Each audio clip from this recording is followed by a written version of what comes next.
Frank Miller stood on the front porch holding a worn brown suitcase. The autumn wind cut through his thin jacket as dry leaves scraped across the driveway. Behind him, the front door remained closed. Not locked, just closed. Yet somehow, it felt heavier than any locked door he had ever faced. At 74 years old, Frank had worked through broken bones, layoffs, and winters so cold his hands cracked and bled. But nothing had prepared him for this. Nothing had prepared him for the moment his own daughter asked him to leave. He looked down at the suitcase resting beside his leg. Everything he owned fit inside. A few shirts, a framed photograph, some medications, and a life that no longer seemed to belong anywhere. The neighborhood was quiet. Large homes lined both sides of the street. Perfect lawns, expensive cars, the kind of place people dreamed about when they were young. The kind of place Frank had spent his entire life hoping his daughter would someday live in. And she did. Sarah had everything now. A successful legal career, a beautiful home, a husband with a good income, 2 healthy children. The life Frank used to imagine while working double shifts under the hot summer sun. The life he sacrificed for. The life he built one painful day at a time. Yet here he was, standing outside that life. Alone. A curtain moved slightly in the upstairs window. Frank glanced up. For a brief moment, he thought he saw one of his grandchildren peeking through the glass. Then the curtain disappeared. The window went still. His chest tightened. Not because he was angry. Not because he wanted revenge. Because he suddenly realized something much worse. The people inside had already started getting used to life without him. Frank lowered his eyes and swallowed hard. A car drove past slowly. The driver glanced at him. An old man standing beside a suitcase. Then continued on. To everyone else, he was just another elderly man waiting for a ride. Nobody could see the invisible wound. Nobody could see the years behind that suitcase. 35 years earlier, he had stood in a hospital hallway holding a newborn baby girl. Sarah. Tiny. Fragile. Perfect. He still remembered the way her little hand wrapped around his finger. He remembered making a promise that night. A promise every young father makes. I'll always protect you, no matter what. Back then, he believed love was enough. Back then, he believed sacrifice guaranteed loyalty. Life had taught him otherwise. The front door suddenly opened. Frank turned. Sarah stepped outside. She wrapped her arms around herself against the cold. For a moment, neither spoke. The silence stretched between them. Awkward, painful, unfamiliar. Years ago, Sarah used to tell him everything. Her fears, her dreams, the boys she liked, the exams she worried about. Now they struggled to find words. Dad. Her voice sounded tired. Frank managed a small smile. Hey, sweetheart. The old nickname slipped out automatically. Sarah looked away. That hurt more than he expected. I just wanted to make sure you had everything, she said quietly. Frank nodded. I do. It wasn't true. But there was no point saying it. Because the things he had lost couldn't fit inside a suitcase anyway. Sarah glanced toward the driveway. I called the senior housing office. Frank said nothing. They said they might have an opening next month. Might. Next month. Frank wasn't sure where he would be sleeping tonight. But he nodded anyway. That's good. The words felt strange in his mouth. Sarah bit her lower lip. She looked like she wanted to say something else. Maybe an apology. Maybe an explanation. Maybe something that would make this hurt less. Instead, she simply said, I'm sorry things turned out this way. Frank studied her face. His little girl was 50 years old now. There were faint lines around her eyes. Tiny signs of stress he had never noticed before. For the first time, she looked older. Not physically. Emotionally. Like life had finally become heavier than she expected. The strange thing was that Frank didn't hate her. He wanted to. Part of him wished anger would come. Anger would be easier. Cleaner. But all he felt was sadness. A deep sadness that settled somewhere behind his ribs. Because he could see she was hurting too. Just not enough to stop this from happening. I know, he said softly. Sarah's eyes filled with tears. For a second, Frank thought she might tell him to come back inside. He thought she might choose him. Instead, she stepped backward. Just one step. A small movement. Yet it felt like a mile. I should go, she whispered. Frank nodded. Okay. Another pause. Then Sarah disappeared inside. The door closed. Again. This time for good. Frank stood there for several seconds, staring at the house.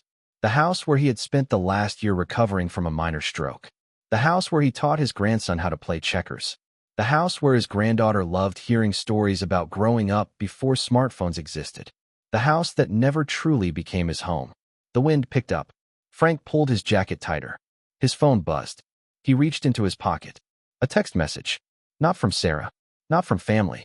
Just a reminder from the pharmacy that one of his prescriptions was ready for pickup. Frank stared at the screen, then laughed quietly. The sound surprised him.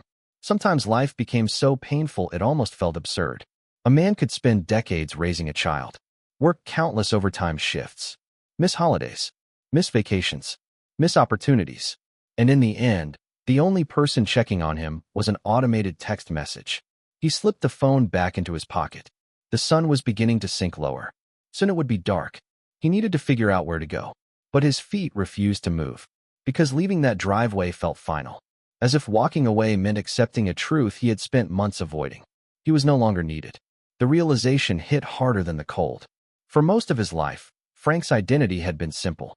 He was Sarah's father. Everything revolved around that role. Every decision, every sacrifice, every dream. Now that role seemed to be slipping away, and without it, he wasn't entirely sure who he was anymore. A gust of wind lifted a handful of leaves into the air. They swirled briefly before scattering down the street. Frank watched them disappear. Then something unexpected happened. A memory surfaced. Not a painful one. A good one. Sarah at 8 years old, riding her bicycle for the first time, terrified of falling, refusing to let go of his hand. "Dad, don't leave me." "I won't." "You promise?" "I promise." Eventually, she learned to ride. Eventually, she stopped needing him to hold the bicycle. That was the goal all along, wasn't it? To help her stand on her own. Maybe this was simply the final version of that lesson. Maybe the hardest part of being a parent wasn't sacrifice.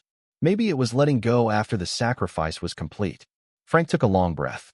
The ache in his chest remained, but something else appeared beside it. Not hope. Not yet. Just a small flicker of acceptance. Life wasn't ending here. It only felt that way. Somewhere beyond this driveway, beyond this neighborhood, beyond this painful afternoon, another chapter was waiting. Frank didn't know what it looked like. He didn't know where he would sleep tonight. He didn't know how many years he had left. But for the first time since the door closed, one thought quietly entered his mind. Maybe being unwanted wasn't the same thing as being worthless. Maybe there was still a place for him in this world, even if it wasn't here. Frank picked up the suitcase. His hand trembled slightly. Then he stepped off the porch. One step, then another, walking away from the life he had known, toward a future he never expected. And without realizing it, the worst day of his life had just become the beginning of something else. Frank Miller spent most of his life believing that love was something you did, not something you talked about. That belief had shaped nearly every decision he made. It was why he worked through holidays, why he skipped vacations, why he drove used trucks long after they should have been replaced, and why, even now, standing at the edge of losing everything, he found it difficult to blame anyone except himself. As he slowly walked away from Sarah's neighborhood that afternoon, his thoughts drifted backward, back to the beginning, back to a time when life looked very different. 35 years earlier, Frank had been 39 years old and exhausted most of the time. His wife, Linda, had passed away after a long battle with cancer when Sarah was only 14. One day he was a husband and father. The next day he was a single parent trying to hold together a world that had fallen apart. The months after Linda's death were a blur. Frank worked during the day and came home at night to a grieving teenage daughter. Some evenings, Sarah would lock herself in her room for hours. Other nights, she would sit quietly at the kitchen table, staring at old family photographs. Neither of them knew how to talk about the pain, so they survived it together, one day at a time. Frank learned how to braid hair from internet videos. He learned how to help with homework. He learned how to cook meals that were barely edible. More importantly, he learned how to keep showing up, even when he was tired, even when he felt lost, even when he missed Linda so badly that it felt difficult to breathe. Sarah became his reason to keep moving forward. He rarely talked about that period of their lives, but those years shaped everything, especially his understanding of sacrifice. When Sarah entered high school, it quickly became clear she was exceptional. Teachers loved her. Her grades were excellent. She spent weekends studying while many of her friends attended parties. Frank couldn't have been prouder. Every report card felt like a victory. Every academic award felt like proof that all those difficult years had meant something. One evening during her senior year, Sarah came running into the kitchen holding several envelopes. Her face was glowing. "Dad," Frank looked up from a stack of unpaid bills. What happened? Sarah laughed. Not the polite laugh she used as an adult. The genuine laugh of a young woman whose entire future had suddenly opened. I got in. Frank stood immediately. Got into what? She handed him the letters. One after another. Acceptance letters. Several respected universities, including one of the best law programs in the state. For a moment, Frank couldn't speak. He simply stared at the pages, then at his daughter, then back at the pages. You did it. Sarah threw her arms around him. We did it. Frank smiled. But beneath that smile, fear quietly appeared. Because he already knew something Sarah didn't. They couldn't afford any of it. Not even close. That night after Sarah went to bed, Frank sat alone at the kitchen table. The acceptance letters remained spread out in front of him. Beside them sat his financial records. Savings. Debt. Monthly expenses. The numbers refused to cooperate. No matter how many times he calculated them, the results stayed the same. He didn't have enough money. Not enough for tuition. Not enough for housing. Not enough for books.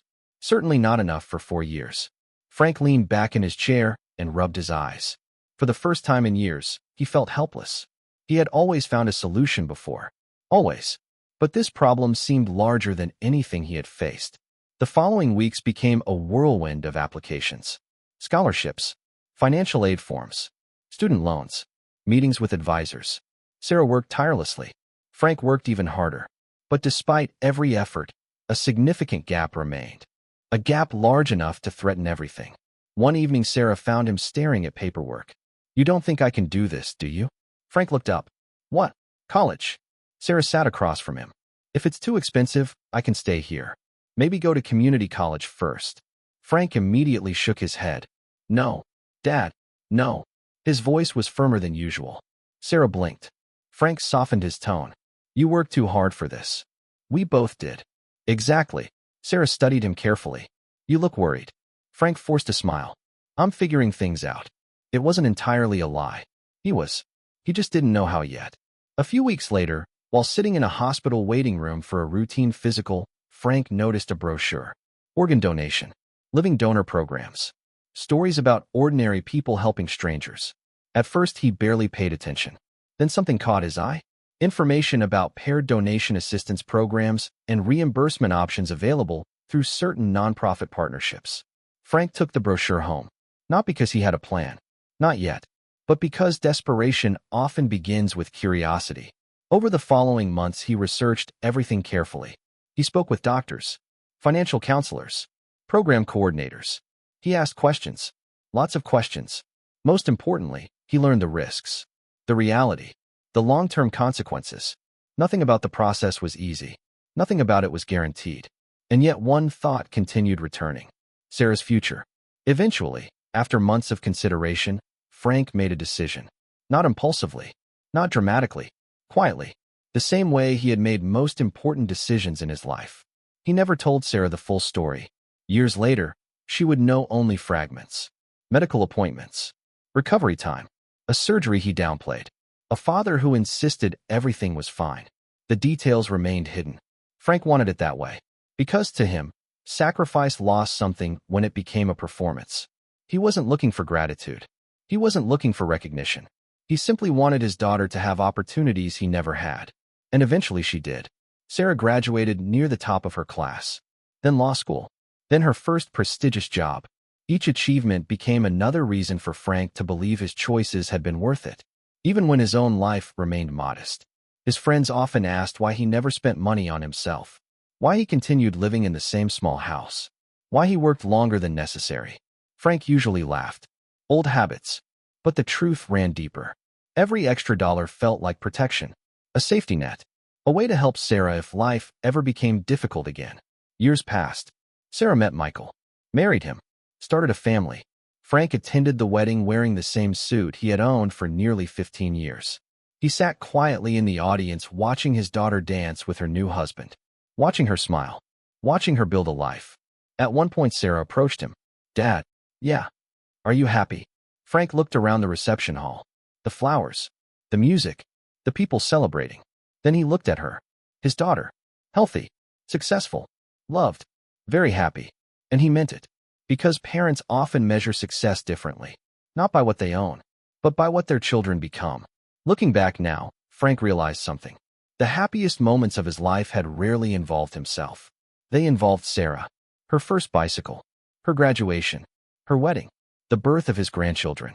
He had spent decades building his identity around being needed, around being useful, around helping someone else move forward. Perhaps that was why the present hurt so much. Because for the first time in his life, nobody seemed to need him anymore. The thought followed him as he continued walking. The afternoon sun dipped lower behind the trees. Traffic moved steadily along the nearby road. People hurried home from work. Couples carried groceries. Parents picked up children from school. Life continued normally, as if nothing significant had happened. But inside Frank, an entire chapter had closed. Still, another memory surfaced. One from years ago, Sarah standing on a stage during her law school graduation, searching the audience, finding him, smiling. For just a moment, Frank held on to that memory, not because he wanted to live in the past, but because it reminded him of something important. The daughter who had asked him to leave today was not the entire story. There had once been love here. Love, real gratitude, real connection. Somewhere along the way, life had complicated things. People had changed. Priorities had shifted. Mistakes had been made. But those years had existed, and they mattered. Frank tightened his grip on the suitcase. His heart still hurt. The uncertainty ahead still frightened him. Yet beneath all of it, a small truth remained. He did not regret the sacrifices. Not one of them. If given the chance to live his life again, he would still choose Sarah. He would still work the extra shifts, still miss sleep, still carry the burdens. Because love had never been the mistake. The mistake was believing love guaranteed permanence. As the evening shadows stretched across the sidewalk, Frank continued forward. Older, alone, unsure of what came next, but carrying something nobody could take away. The quiet knowledge that he had given his best to the people he loved. And somewhere ahead, though he could not see it yet, that truth would matter more than he realized. The first few months after Frank moved into Sarah's house felt almost normal. Almost. At first, everyone tried. Sarah cleared out the downstairs guest room and turned it into a comfortable bedroom. Her children, Ethan and Lily, were excited to have Grandpa living with them. Even Michael seemed polite. Not warm, but polite. After his stroke, Frank needed time to recover. His doctors were optimistic. The stroke had been relatively mild, but recovery at his age was slower than anyone wanted. Some days he walked steadily. Other days his balance betrayed him. His left hand occasionally trembled. He tired more easily than before. Still, Frank worked hard. Physical therapy, exercises, doctor appointments.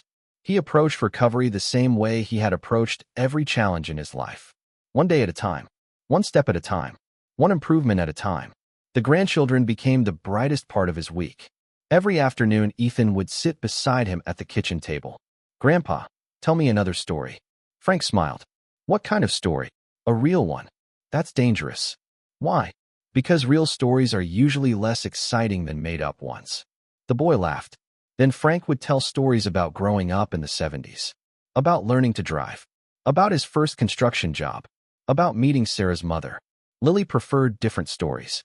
She wanted to hear about mistakes, embarrassing moments, times Grandpa failed. Frank secretly enjoyed those conversations most. Because children rarely cared about status. They cared about honesty. To them, he wasn't old. He wasn't recovering from a stroke. He wasn't an inconvenience. He was simply Grandpa. And for a while, that felt enough. But slowly, almost invisibly, things began to change. The first signs were small, easy to dismiss, easy to ignore. One evening, Frank overheard Michael speaking with Sarah in the kitchen. The conversation wasn't meant for him. He knew that immediately. Their voices were low. Careful, but not careful enough. "We can't keep doing this forever." Frank froze in the hallway. Sarah sighed. "He's my father." "I know. Then why do we keep having this conversation?" Michael lowered his voice further. Frank could barely hear him, but he caught enough. Medical appointments, extra expenses, the kids, long-term plan. Frank quietly returned to his room before either of them noticed. He told himself not to overthink it. Married couples discussed difficult things. That was normal, reasonable, healthy even. Yet the conversation stayed with him. Because for the first time, he realized something. Sarah and Michael were not discussing whether he would eventually leave. They were discussing when. The realization settled heavily inside him. Weeks passed. Life continued. Birthdays, school events, family dinners, ordinary moments. But once Frank noticed the change, he couldn't stop noticing it. Michael's patience grew thinner. Not dramatically, gradually, the way a rope frays one thread at a time. One Saturday morning, Frank accidentally dropped a glass while unloading the dishwasher. The glass shattered across the kitchen floor. "Sorry," Frank said immediately. Michael looked up from his laptop. His expression tightened. "That's the third one this month." Frank nodded. "I know." Michael sighed. Not angrily. Almost worse. The sigh of someone exhausted. "I'll clean it up." But Michael was already grabbing paper towels. "No, I've got it." Neither man spoke afterward. Yet the silence lingered long after the broken glass was gone. Another time, Frank forgot to lock the back door before going to bed. Nothing happened. Nobody got hurt. Still, Michael brought it up the next morning. Then again 2 days later. Then once more the following week. Each conversation sounded reasonable on the surface. But together they created something else. A pattern. A growing list of evidence that Frank was becoming a problem. The hardest part wasn't Michael. It was Sarah. Because she rarely disagreed anymore. Not openly. Not the way she used to. Years earlier, Sarah would have defended him immediately. Now she mostly stayed quiet. And silence, Frank was learning, could be its own kind of answer. One evening they sat together on the back patio while the children played in the yard. The sun was setting. The air was cool. For a moment it felt like old times. Then Sarah spoke. "Dad, yeah. Have you ever thought about assisted living?" The question landed softly, yet somehow felt like a punch. Frank looked at her carefully. She avoided his eyes. "Why do you ask?" Sarah hesitated. "I don't know." That wasn't true. Both of them knew it. After a long pause, she continued. "Just planning ahead." Frank stared across the yard. Ethan was chasing Lily through the grass. Both children were laughing. Neither knew what this conversation really meant. Planning ahead for who? Frank asked quietly. Sarah looked down. "Dad, for me?" "No." The answer came too quickly. Then she corrected herself. "I mean, not exactly." Frank nodded slowly. He understood. More than she realized. The conversation ended there. But something important changed. For the first time, the possibility of leaving became real. Not a fear. Not a suspicion. A possibility. As autumn arrived, Frank noticed another shift. The grandchildren were busier. Sports. School. Friends. Normal childhood things. Yet he missed them. The house felt quieter. Lonelier. His room felt smaller. Some afternoons, he would sit alone watching sunlight move across the wall, listening to the distant sounds of family life happening elsewhere in the house. Laughter from upstairs. Television in the living room. Conversations in the kitchen. Close enough to hear. Far enough to feel excluded. One afternoon, Lily entered his room carrying a school project. "Grandpa." Frank looked up immediately. "Hey, sweetheart." She smiled. "I need help." "With what?" "My family tree." Frank laughed. "You came to the right person." For nearly an hour they worked together. Names. Dates. Photographs. Stories. At one point Lily pointed to a picture of Sarah as a teenager. "Mom was pretty." Frank grinned. "Still is." Lily nodded. Then she pointed at another photo. A picture of Frank and Sarah after her high school graduation. "You look happy." The observation caught him off guard. "I was." "Why?" Frank looked at the photograph. Young Sarah. Proud. Hopeful. Standing beside him. "Because she worked really hard." Lily smiled. "Like you." For a moment Frank couldn't answer. Then he simply said, "Maybe."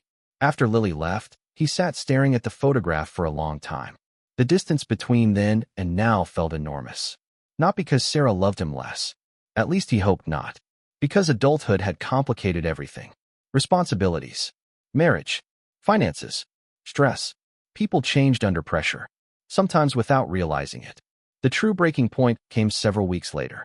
Not during a major argument. Not during some dramatic confrontation. It happened on an ordinary Tuesday evening.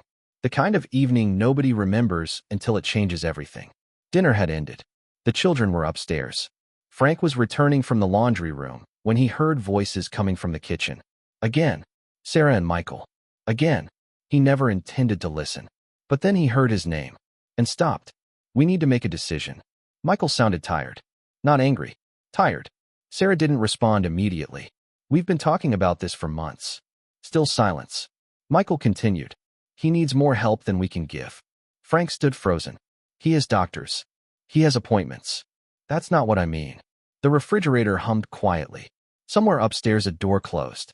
The ordinary sounds of life continued, while Frank's world slowly shifted beneath him. What exactly are you saying? Sarah asked.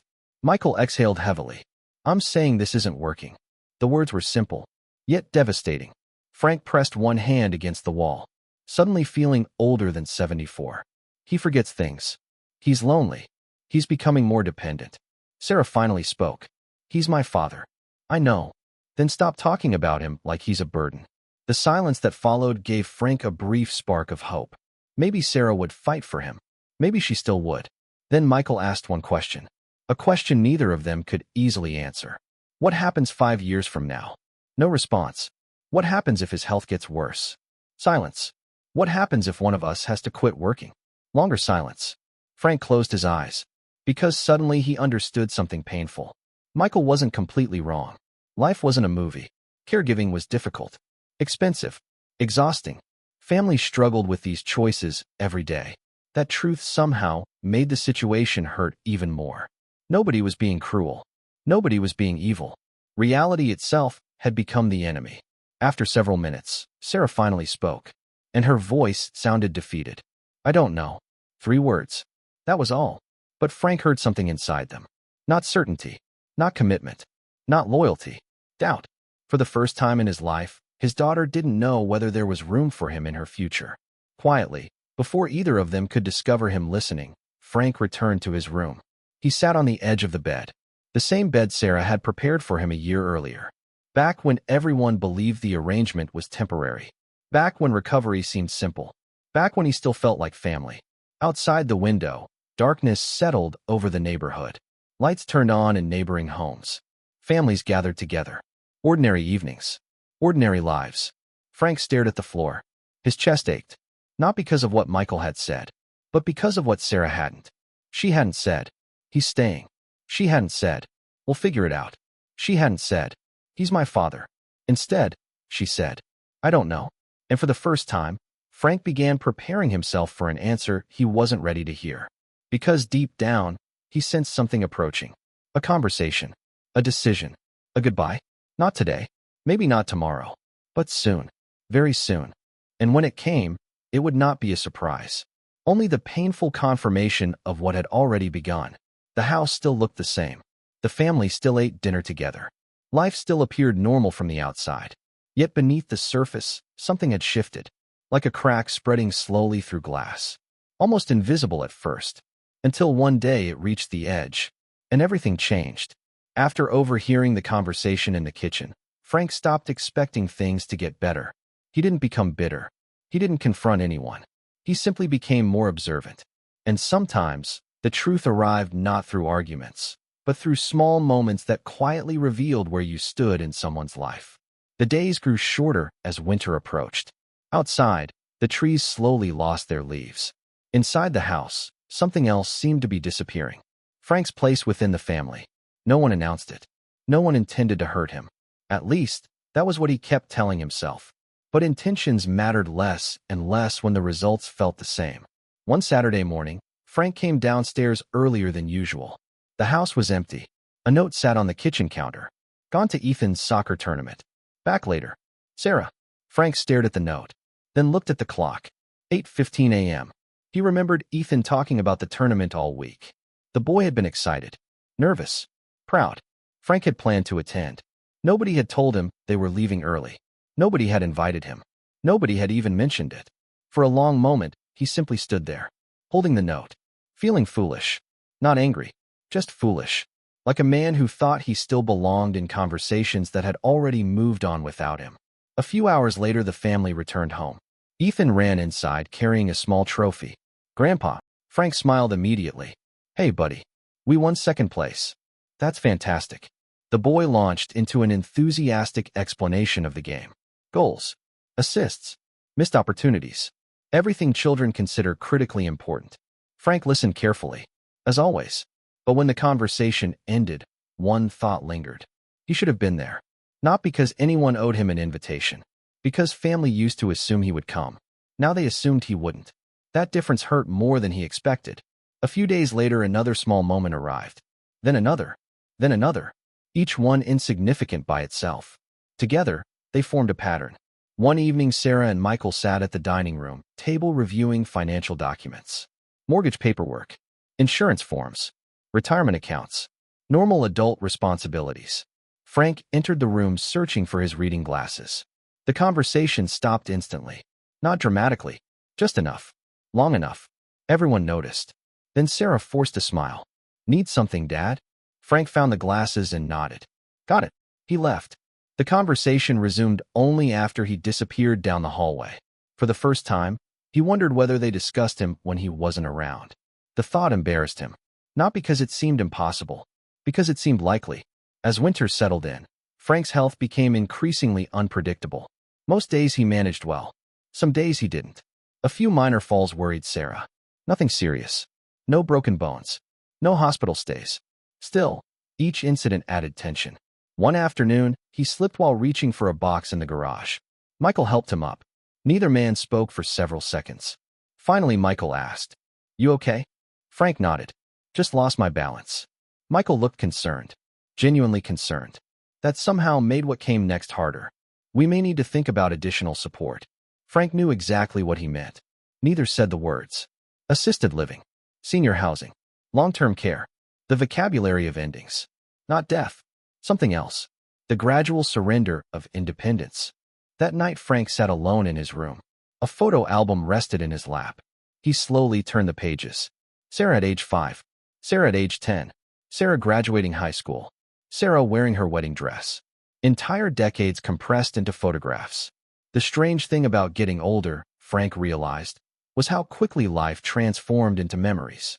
One day you were creating them. The next day you were preserving them. A soft knock interrupted his thoughts. Lily stood in the doorway. "Can I come in?" Frank smiled. "Always." She climbed onto the chair beside him. "What are you looking at?" "Ancient history." Lily rolled her eyes dramatically. "Grandpa." He laughed. Together they looked through photographs. For nearly an hour. No phones. No distractions. Just conversation. At one point Lily pointed toward a picture of Sarah during college. "Mom looks happy." She was. "Were you?" Frank looked at the photograph. Then at Lily. "Very. Even though you were working all the time." The question surprised him. Children noticed more than adults realized. Sometimes being tired and being happy happen at the same time. Lily considered that, then nodded, as if filing away wisdom she might need years later. When she finally left, Frank felt lighter. Moments like that still mattered, still reminded him who he was. But they were becoming rarer, and he knew it. Christmas arrived. Normally Frank loved Christmas. This year felt different. Not terrible, just different. Like attending a gathering where everyone knew each other slightly better than they knew you. The family exchanged gifts, laughed, took photographs. Everything looked perfect from the outside. Yet Frank noticed subtle things. Conversations he wasn't part of. Plans he learned about afterward. Private jokes he didn't understand.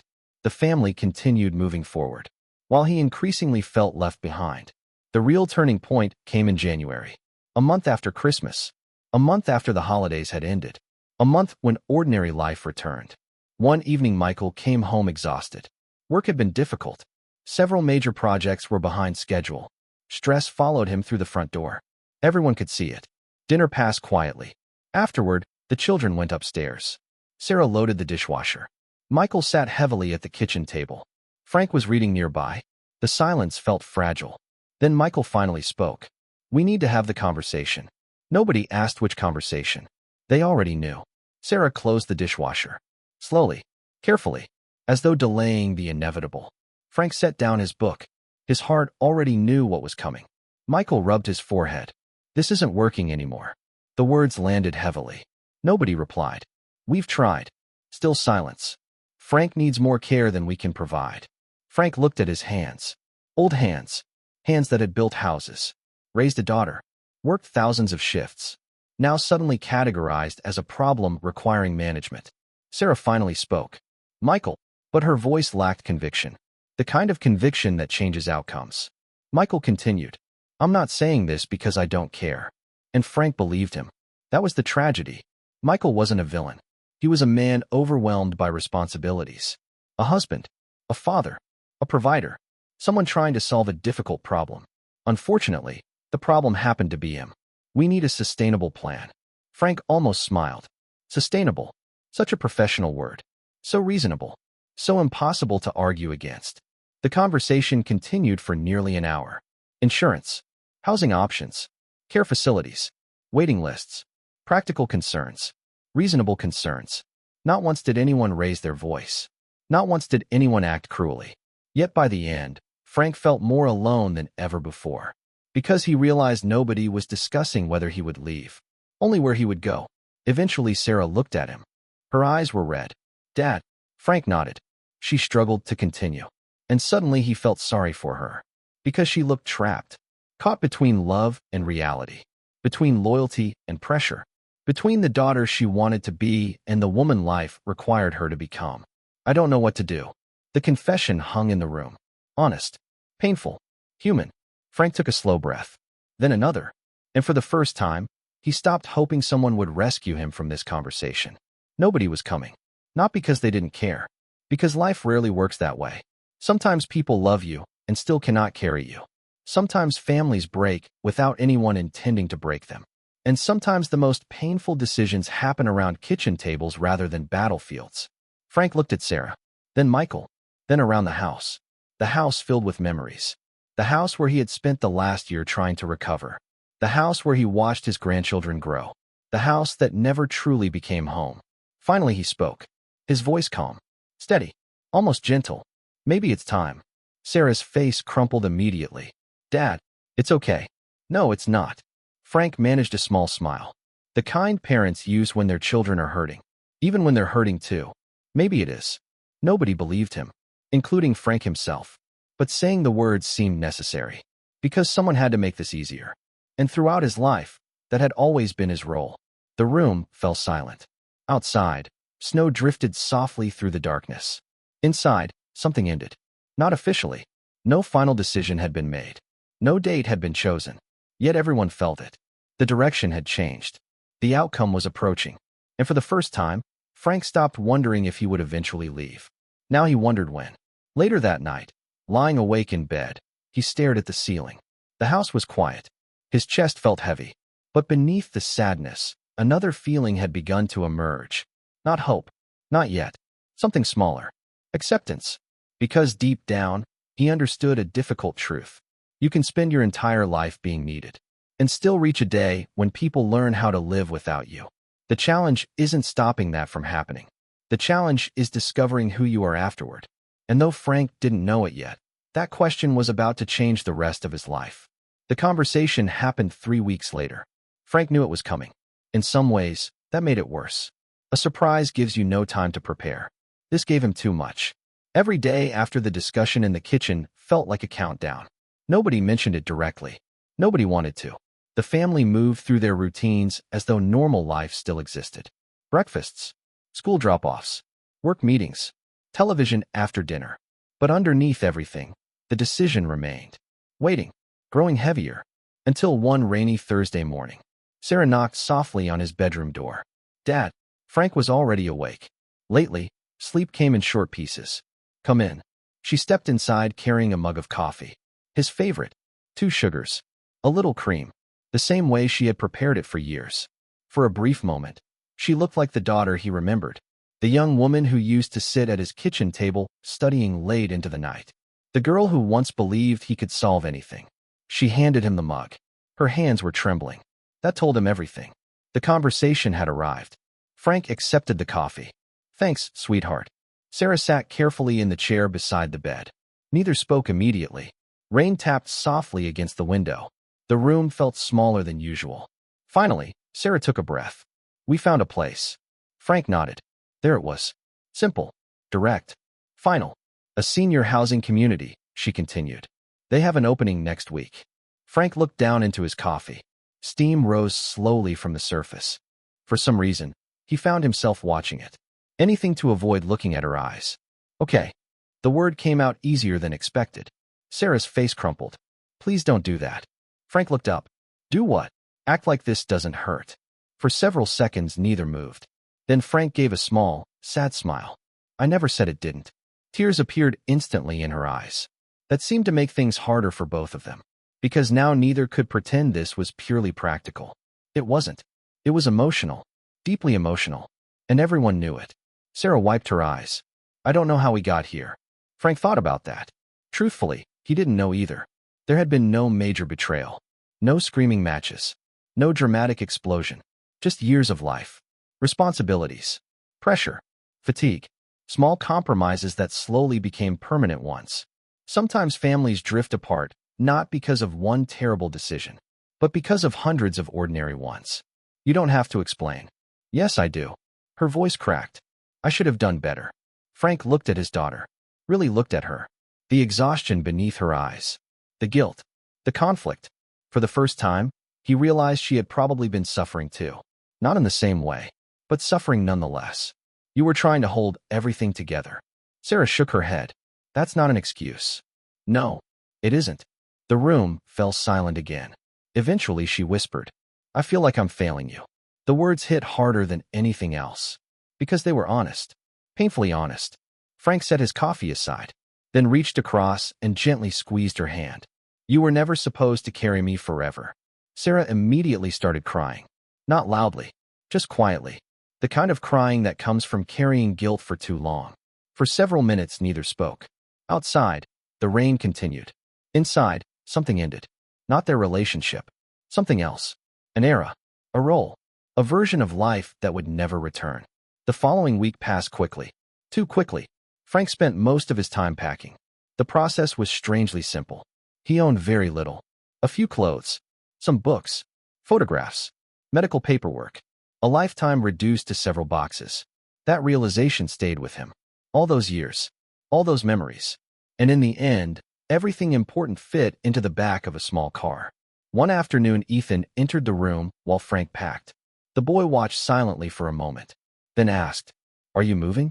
Frank paused. Children always seem to find the hardest questions. Yeah. Why? Frank carefully folded a sweater. Because it's time for Grandpa to live somewhere else. Ethan frowned. Did I do something wrong? The question nearly broke him. No. Then why are you leaving? Frank struggled for an answer. How do you explain adult realities to a child? How do you explain that sometimes love and circumstances move in opposite directions? Finally, he said, sometimes people need different kinds of help as they get older. Ethan looked unconvinced. I don't want you to go. Frank smiled. Neither did I, he thought. But he simply pulled his grandson into a hug and held on a little longer than usual. The night before he left, Frank walked quietly through the house after everyone had gone to bed. Not because he was sentimental, because he knew he would never live there again. He paused outside the children's rooms, listened to the soft sounds of sleep. He stood in the kitchen, the living room, the backyard patio. Small places, ordinary places, yet each carried memories, pieces of a life he wasn't ready to release. Eventually, he returned to his bedroom. One final night, one final sleep. The next morning arrived cold and gray. The same morning that had opened part one. The morning with the suitcase. The morning when everything changed. Frank dressed carefully, as though appearance still mattered. Maybe it did. Maybe dignity often lives in small acts. By the time he carried his suitcase downstairs, everyone was awake. The atmosphere felt strange, like a funeral where nobody wanted to acknowledge what had died. Michael loaded boxes into the car. Quietly, respectfully, Sarah moved through the kitchen without purpose, starting tasks, abandoning them, starting new ones, unable to settle. The grandchildren remained unusually quiet. Finally, there was nothing left to do. Only goodbye. Frank stood near the front door. The same door he had entered countless times. The same door he was now leaving through. Lily hugged him first. Then Ethan. Both children cried. That nearly unraveled him. But he managed to stay composed. When Sarah stepped forward, neither knew what to say. Words felt inadequate. Too small. Finally, she whispered, I'm sorry. Frank looked at her for a long moment, then nodded. Not because the apology fixed anything. Because he understood it was genuine. And because sometimes people can be sorry even when they still make the wrong choice. He kissed her forehead, the same way he had when she was a child. Then picked up his suitcase. Nobody stopped him. Nobody said, Stay. That was the moment that hurt most. Not leaving. Not the boxes. Not the uncertainty. The absence of those 4 simple letters. Stay? For 74 years, Frank had believed there would always be a place for him beside the people he loved. Standing on that porch, he finally understood something different. Love does not always guarantee belonging, and belonging does not always last forever. The front door closed behind him. Softly, not angrily, not dramatically, just softly. Yet the sound echoed through him. Because he knew, deep down, that he wasn't just leaving a house. He was leaving the last version of the life he had spent decades building. The rain had stopped. The street was quiet. Frank stood alone with his suitcase. No destination yet. No plan. No certainty. Only loss. And somewhere beneath that loss, a question he wasn't ready to answer. If he was no longer needed as a father, who was he now? For the first time in his life, Frank didn't know. And that uncertainty frightened him more than anything that had happened before. Because sometimes the hardest part of losing a home isn't finding another place to live. It's discovering whether you still have a place in the world at all. The senior housing community wasn't what Frank imagined. That surprised him. When Sarah first mentioned it months ago, he pictured long hallways, silent rooms, and people simply waiting for time to pass. Instead, he found something different. Not exciting, not luxurious, just alive. The building was modest. The furniture was older. The meals were simple. But people talked to each other. People noticed when someone didn't come to breakfast. People remembered birthdays. People asked questions and actually waited for answers. The first few weeks were difficult. Frank would never pretend otherwise. Every morning, he woke up disoriented. For a few seconds, he expected to hear Ethan running down the hallway, or Lily arguing with her brother over cereal. Then reality returned. A small room, a different bed, a different life. The loneliness came in waves. Sometimes while eating dinner, sometimes while watching television, sometimes for no reason at all. Certain memories could trigger it. A photograph, a familiar song, the sight of a grandfather holding his grandchild's hand. Loss had a way of appearing without warning. Still, Frank adjusted, because that was what he had always done. He adapted, one day at a time. One afternoon, he noticed an elderly man struggling with a wheelchair ramp outside the building. Without thinking, Frank walked over. "Need a hand?" The man looked relieved. "Please." Together, they fixed the loose section causing the problem. The repair took less than 20 minutes. Nothing complicated. Just a few adjustments and some basic tools for maintenance. When they finished, the man smiled. "Haven't seen that thing work properly in months." Frank laughed. "Now you have." The interaction should have ended there. Instead, the man introduced himself. His name was Walter, a retired school principal, widower, 2 grown sons living in different states. Within days, Walter introduced Frank to someone else, then another person, then another. Without realizing it, Frank slowly became part of the community, not because he tried, because people kept finding reasons to talk to him. Some needed help carrying groceries. Others wanted assistance assembling furniture. A few simply wanted company. And Frank discovered something unexpected. The skills that no longer seemed useful inside Sarah's house were valuable here. Very valuable. A dripping faucet, a loose cabinet door, a broken shelf. Simple things. The kind of repairs he had spent decades doing without a second thought. Soon people began knocking on his door. "Frank, when you have a minute." "Frank, could you take a look at this?" "Frank, I hate to bother you." He never minded. In fact, he enjoyed it. Not because he liked fixing things. Because he liked helping. The feeling was familiar. Comforting. Purpose had quietly returned. One afternoon, nearly 3 months after moving in, Frank sat in the common room reading a newspaper. A woman named Martha approached. She was in her late 70s. Sharp-minded. Blunt. The type of person who always spoke honestly. She sat across from him. "You know what your problem is?" Frank lowered the newspaper. "My problem?" "Yes." He smiled. "This should be interesting." Martha pointed directly at him. "You spent your entire life taking care of other people." Frank chuckled. "That's not exactly a crime." "No." She leaned back. "But now you don't know what to do with yourself." The comment caught him off guard. Not because it was rude, because it was true. For several moments he said nothing. Martha continued.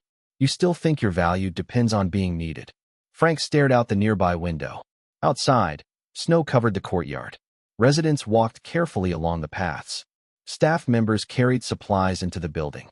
Life moving forward. "You might be right. I know I'm right." That made him laugh. Then something inside him softened. Because maybe she understood something he hadn't. For decades, his identity had revolved around sacrifice. Father, provider, caretaker. Every role centered on someone else's needs. When Sarah no longer needed him the same way, he felt lost. Not because he stopped loving her, because he stopped understanding who he was without that responsibility. The realization stayed with him. Days passed, then weeks. Gradually, something began changing. Frank stopped measuring his worth by how often Sarah called, or whether the grandchildren visited, or whether someone needed him. Instead, he started paying attention to the life directly in front of him, the people around him, the friendships forming, the conversations, the small moments. One evening, Walter invited him to join a group dinner. Normally, Frank would have declined. Instead, he went. The meal lasted nearly 3 hours. Stories were exchanged. Jokes were shared. Nobody talked about careers. Nobody cared how much money anyone had earned. What mattered were experiences, lessons, regrets, memories, human connection. Driving back to his room afterward, Frank realized something strange. For the first time in months, he wasn't thinking about what he had lost. He was thinking about what he had found. That realization frightened him slightly, because it felt disloyal, as though moving forward somehow diminished the love he still carried for his family. But eventually he understood. Both things could be true. He could miss Sarah and still build a new life. He could love his grandchildren and still discover happiness elsewhere. One did not cancel the other. A few weeks later, during a routine medical appointment, another unexpected moment arrived. A social worker reviewed portions of his medical history, mostly standard questions, past surgeries, medications, recovery notes. Then she paused, looking more closely at an old section of his records. "Mr. Miller?" "Yes." "This surgery was related to a kidney donation?" Frank nodded. Many years had passed. He rarely thought about it anymore. The social worker smiled warmly. That was an extraordinary thing to do. Frank looked down. For a moment, he considered changing the subject. Instead, he simply said, "It helped someone." The woman nodded and continued her paperwork. The conversation lasted less than a minute. Yet something about it lingered, because it reminded him of a truth he had forgotten. His life had mattered, not because of titles, not because of success, not because of recognition, because of people, lives touched, sacrifices made, love given. As Frank left the office that afternoon, he walked slowly across the parking lot. The winter air felt sharp but refreshing. For the first time since leaving Sarah's house, he no longer felt like a man who had lost everything. He still carried pain, still carried disappointment, still carried unanswered questions. But those things no longer defined him. The greatest surprise wasn't that he had survived being asked to leave. The greatest surprise was discovering that life continued afterward. And sometimes, when one door closes behind you, it isn't the end of your story. It's the first time you're forced to find out who you are without it. What Frank didn't know was that another revelation was coming. One that would soon reach Sarah. One that would expose a sacrifice she had never fully understood. And when that truth finally surfaced, it would change both of their lives forever. Sarah wasn't looking for answers when she found them. In fact, she had spent months trying not to look. Life had become easier after her father moved into the senior housing community. That was the part she hated admitting. The tension in the house was gone. Arguments had stopped. Schedules felt simpler. Everyone adjusted, at least on the surface. But guilt has a way of surviving even when problems disappear. Some nights Sarah would wake up thinking about the morning her father left. The suitcase, the quiet goodbye, the way he kissed her forehead before walking out the door. Most painful of all, the fact that he never tried to make her feel guilty. He never raised his voice, never blamed her, never demanded anything. And somehow that made everything worse. One afternoon, she received a phone call from a social worker connected to her father's medical care. Nothing serious, just routine paperwork. A few forms needed clarification. Sarah agreed to help. Later that evening, she sat at the dining room table reviewing copies of old medical records. Most of the documents meant nothing to her. Dates, prescriptions, recovery notes, routine information. Then she noticed something unusual. A surgical report, 31 years old. Sarah frowned. She didn't remember her father ever discussing surgery during that period. Curious, she continued reading, then froze. For several seconds, she simply stared at the page, unable to process what she was seeing. Living kidney donor. The words felt unreal. She read the document again, then again. Her hands began to shake. A date, a hospital, recovery records, follow-up appointments. Everything was there. Everything documented. Everything real. The surgery had occurred during the exact year she started college. The same year tuition had nearly become impossible to afford. The same year her father somehow found a way. Her breathing became shallow. Memories flooded back. Questions she never asked. Answers he never gave. The weeks he seemed unusually tired. The medical appointments he dismissed. The scar she noticed once and forgot about. Piece by piece, the truth assembled itself. And when it did, Sarah felt as though the floor beneath her had disappeared. Her father had sacrificed a kidney. And never told her. Not once. Not during college. Not after graduation. Not at her wedding. Not even after she asked him to leave her home. The realization shattered something inside her. Because suddenly every memory looked different. Every sacrifice looked larger. Every act of love looked deeper. And every mistake she made looked impossible to ignore. Sarah lowered her head into her hands and cried. Not because of the surgery itself. Because she finally understood the kind of man her father truly was. A man who gave pieces of himself away without expecting recognition. A man who spent decades protecting her future. A man she had treated like a burden. That night, she barely slept. The next morning, she drove to the senior housing community. Her heart pounded the entire way. She rehearsed conversations. Apologies. Explanations. None of them felt sufficient. Nothing felt sufficient. When she arrived, the receptionist smiled. "You must be Sarah." The comment surprised her. "How did you know?" The woman laughed softly. "Your father talks about you all the time."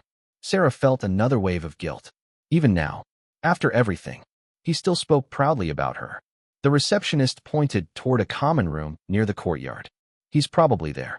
Sarah walked slowly through the building, then stopped, because what she saw wasn't what she expected. Frank sat at a large table surrounded by other residents. Some were playing cards. Others were drinking coffee. Everyone seemed engaged in conversation. And at the center of it all sat her father. Laughing. Genuinely laughing. For a moment, Sarah simply watched. This wasn't the lonely, abandoned man she imagined. This was someone who belonged. Someone who mattered. Someone whose life continued. The realization brought both relief and heartbreak. Frank looked up. Their eyes met. His smile faded slightly. Not from anger. From surprise.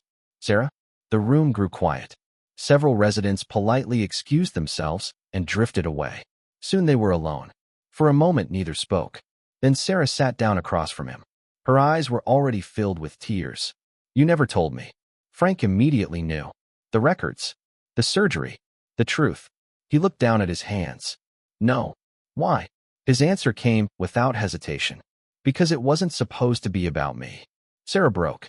The tears came harder now. "You gave up a kidney." Frank shrugged gently. "I was healthy." "Dad, you needed a future." The simplicity of his answer hurt more than any dramatic speech could have. Because to him, the decision had never been extraordinary. It had simply been love. Sarah wiped her eyes. "I asked you to leave." Frank remained quiet. "I treated you like a burden." Still, he said nothing. "I failed you." Finally, Frank looked up. His expression was calm, peaceful even, and that somehow made forgiveness harder to accept, because she knew she hadn't earned it. After a long silence, Frank reached across the table, just as he had done years ago when she was scared, when she was uncertain, when she needed her father. "You made a mistake." Sarah nodded through tears. "Yes. But mistakes are not the whole story." The words settled between them. Warm. Gentle. True. Sarah shook her head. "I don't know how to fix this." Frank smiled softly. "You don't fix it. What do I do then?" His eyes drifted toward the window. Outside, sunlight covered the courtyard. Residents walked slowly along the paths. Life continuing, as it always does. Then he looked back at his daughter. "You start where you are." Sarah cried again. But this time the tears felt different. Not just guilt. Hope. Because for the first time since he left, she realized something important. Her father wasn't asking her to undo the past. He was giving her a chance to build something new. Over the following months, Sarah visited often. Then the grandchildren started coming too. Slowly. Naturally. Not out of obligation. Out of love. Relationships weren't magically repaired. Trust takes time. Healing takes time. But they showed up. Again and again. And that mattered. One spring afternoon, nearly a year after Frank moved away, Ethan noticed the scar on his grandfather's side. "What happened there?" Frank smiled. Sarah looked at him nervously, unsure what he would say. Frank considered the question, then answered simply. "A long time ago, someone needed help." Ethan nodded. Satisfied. Children often understand the most important truths without needing every detail. As the years passed, the family grew closer. Not because life became perfect, because they learned to value what almost slipped away. And in the end, Frank discovered something he never expected. The greatest gift a parent can give is not sacrifice. It's grace. The ability to love even after disappointment. To forgive without forgetting. To leave the door open when closing it would be easier. Because families are not built by perfection. They are rebuilt by mercy. And sometimes, the strongest relationships are the ones that survive being broken. For the first time in a very long while, Frank no longer wondered whether he still had a place in the world. He knew he did, not because someone needed him, but because he had finally learned something his entire life had been trying to teach him. A person's worth is not measured by how much they sacrifice for others. It is measured by who they remain after the sacrifice is over.